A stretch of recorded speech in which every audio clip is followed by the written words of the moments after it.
Your party leader, all protocol observed. ODM. Let me start by inviting all the members of the National Assembly to be upstanding for Baba to acknowledge you as Anteni's son, Ketini. Baba, on behalf of the National Assembly, I just wish to report.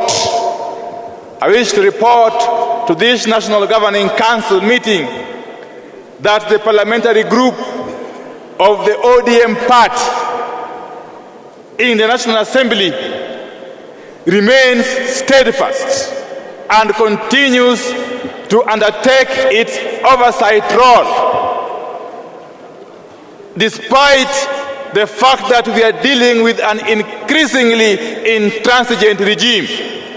Secondly, Baba, we have continued to maintain a critical mass amongst ourselves that is able to keep this government on its toes, despite the fact that they have tried many times to scavenge on our membership.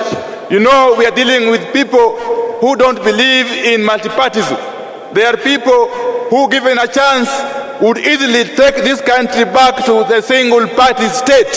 And therefore, I want to thank my colleagues, members of the National Assembly, for remaining steadfast. I was earlier on asked to say something about NADCO. In 1 minute, I want to say this, fellow delegates. Since I was the deputy delegation leader of the Azimio team at the NADCO talks, I am happy to report that in totality, when everything else is looked at in full context, as a coalition, as a party, we have been able to make very, very clear gains through the NADCO process. And as we speak, we are focused in ensuring that we implement the NADCO report, and especially or particularly the passage or the processing of the bills that have emanated from the NADCO process. These are 8 bills to do with the statutes and 1 bill that is dealing with all proposed amendments to the Constitution.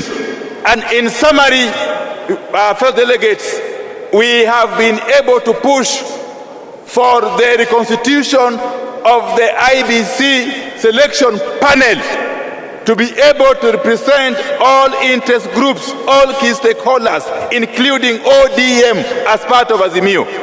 We have also been able to push through amendments to the Political Parties Act to ensure that we do away, we disband the office of the political parties, office of the director of political parties, and in its place establish an independent commission that will draw its membership from the 2 coalitions. And thirdly, we have been able to push for an enhancement in the allocation of revenues or resources to our county governments, from the minimum 15% currently to a minimum of 20%. I could go on and on and on, but just to affirm the fact that we have been able to make very significant gains. With those very many remarks, honourable delegates, thank you and may God bless you. Another round of applause to the minority leader in the National Assembly.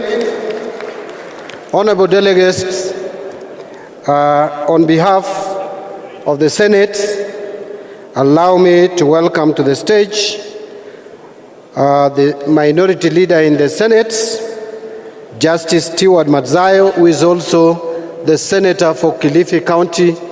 Karibu, Mheshimiwa.